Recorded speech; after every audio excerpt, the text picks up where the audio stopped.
Hello guys, welcome back again.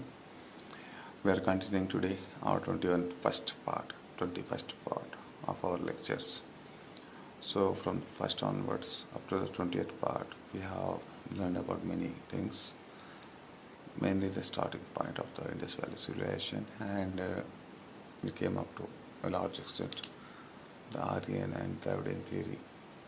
And now onwards, in my previous class, I given you a hint.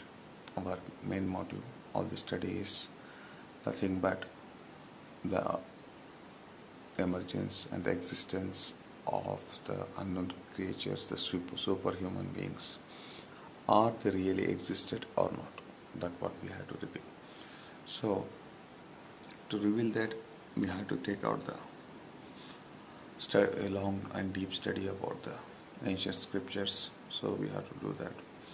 So as long as I studied, I came to know that what I was revealing in front of you. So it may be guidance for you in many works, in many fields. So India is an ancient country, and it's having a lot of tourists are visiting India because of the attraction towards its heritage and its culture and its tradition. So we have to improve it as well as our state's tradition, the culture. We have to bring a tourism, improvement into tourism. So what I want to tell today is about the mystical forces. Let us start with our previous classes. So main theme that the superhumans are really existed or not. So till now we came to the conclusion that they are not. So if they existed, they might have came nearer to the human beings at some extent, at any place, anywhere. As there is a lot of population today, we come to know in our early scripts, mythological books, that many living beings lived there. No one touched it, no one faced it, even they didn't even pass it away from in between us. So how can we believe that these multi-headed, multi-hand people or superhumans lived among us and the humans bowed down them? So it's not like that. This is a generation which is passed away many and many and many thousands and thousands of years ago. It was totally destroyed, and then the human was created according to. It is a fact. Now, at any time, maybe after some years, it may take some years, each and every one have to be. This is the truth that has to be revealed. Think for a while, then you can understand. So let's move forward. So our studies begins. Today we are beginning our studies with the Hindu religion and the role of the incarnations. So, as we know, the Hindu religion, it's not the Hindu, but the word Hindu. I'll give you a brief history about how the foreigners invaded India and how the transition became the Hindu to Sindhus. So, Sindhus to Hindu. Then we are talking about the incarnations in the Hindus. So they used to believe the three murti, the three avatar, or three gods. So Vishnu, Brahma and Mahesh, the Vishnu's avatars are very famous. So starting from Matsya, Kurma, Varaha, Narsimha, Vamana, and then Parshurama, then Rama, Krishna, okay, then the last incarnation, the Kalki avatar. So Muslims used to believe that the Kalki avatar is no one but the Prophet Muhammad. So, and Hindus didn't accept that, even though it was written in many scriptures, many Upanishads. So they used to call them as Malichas. The Malichas are no one but Muslims, the Maharishi, who used to ride the camel. So many philosophers like the religious orators and speakers like Zakir Naik or many more used to use this word, but it's not our topic. So if we start from the first author, the matsya, the fish, the similarities, how can a fish protect the Vedas or whatever? How can it kill the demon and how can it protect the world? There are some similarities, the clues. Don't think it as I'm giving opposite lecture to the Hinduism. I'm not opposite of any religion. If anyone says me what you are, I'm a human. And religion, I didn't care in my life. If geographical, what they call me, even Hindu, Sikh, Isai, I am agreed to believe that. As a human, I'm only human. So, how can a fish protect that? Vedas, not the holy books, which was taken away by a demon. The Vishnu take the incarnation in the form of fish, and he killed him and he protected. So, where is the demon taken? Into the ocean. So he came down. So, lot of things like a headache. So, half human, half fish. So today we can find rarely some type of mermaids. So, if it is so, if he is a mermaid, or mermaid is the male mermaid, maybe not a maid.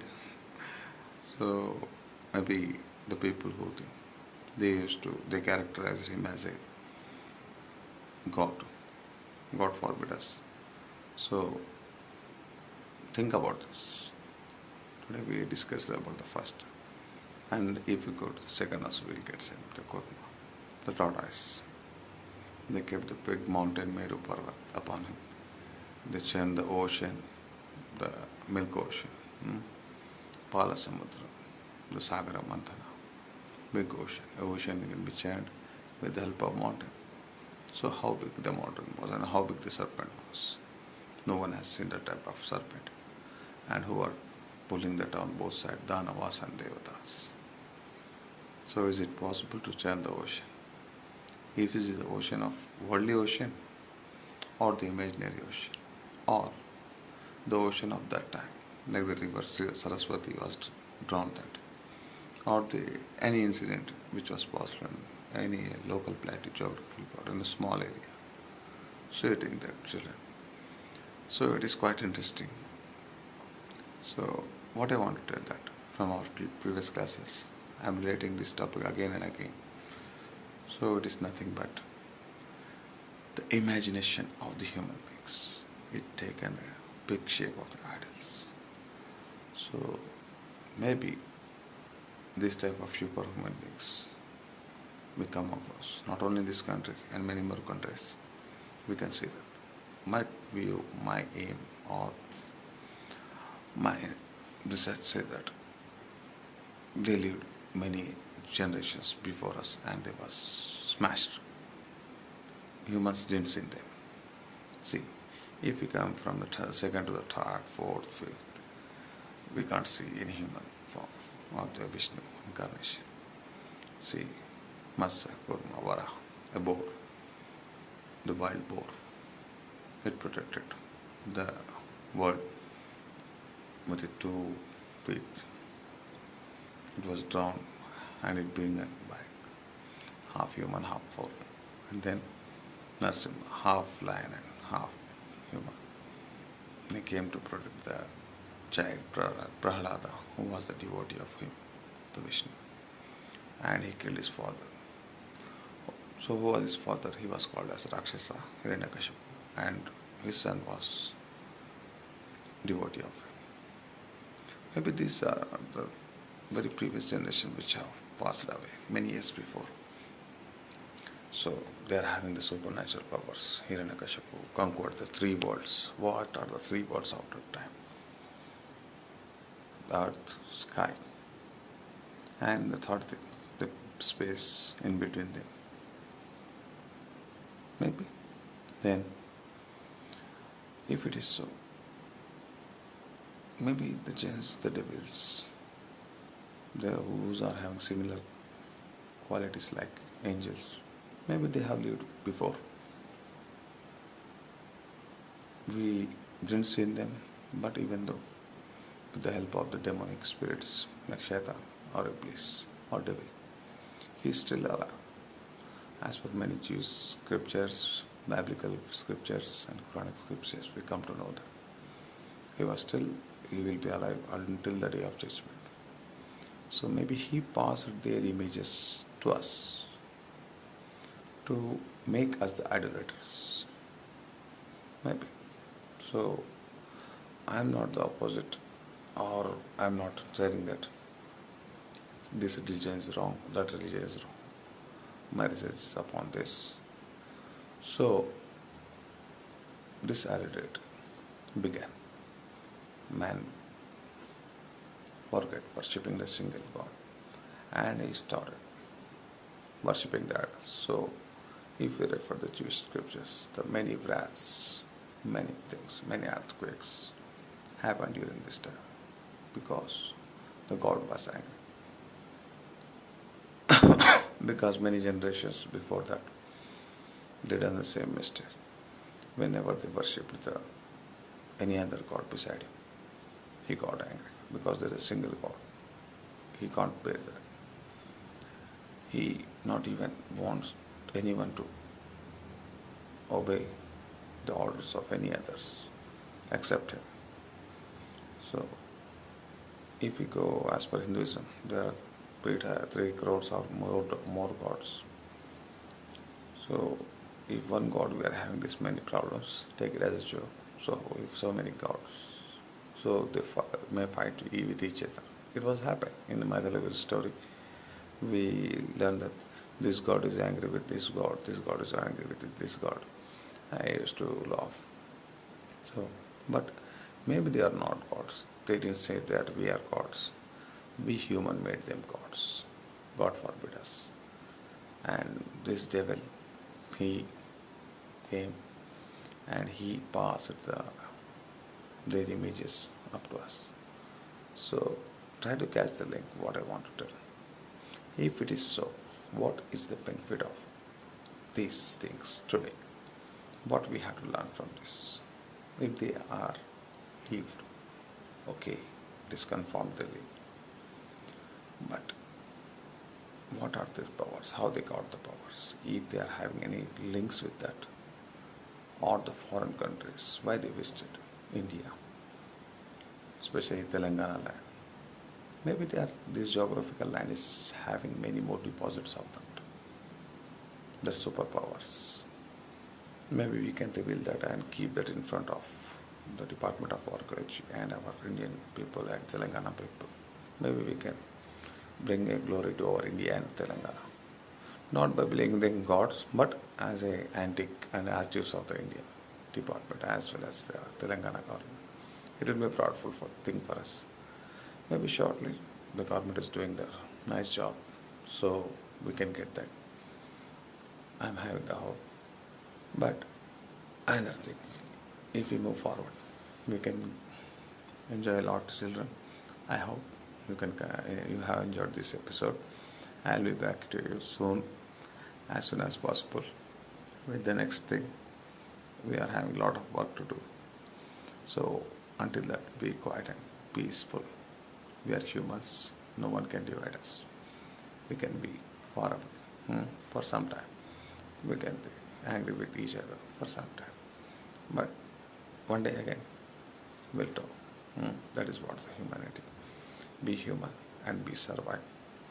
So don't listen to the terrific or whatever the non-world is going around the country or inside the country. We are the humans. We live with Shanti, with the peace on this land. We have to flourish that. And we have to bring more science from the history. What the people, angels or demons who lived on this land, they are having more powers. If they are our ancestors, then why not we are having that? If it is so, we can do that. We have to prove that. We have to try that before that. Let us see we can succeed that in this mission. If we can get success, then it will be benefited for our country as well as our state Telangana. Keep watching my channel, children. We are having a lot of stuff for the next episode. We'll meet soon. Until then, goodbye.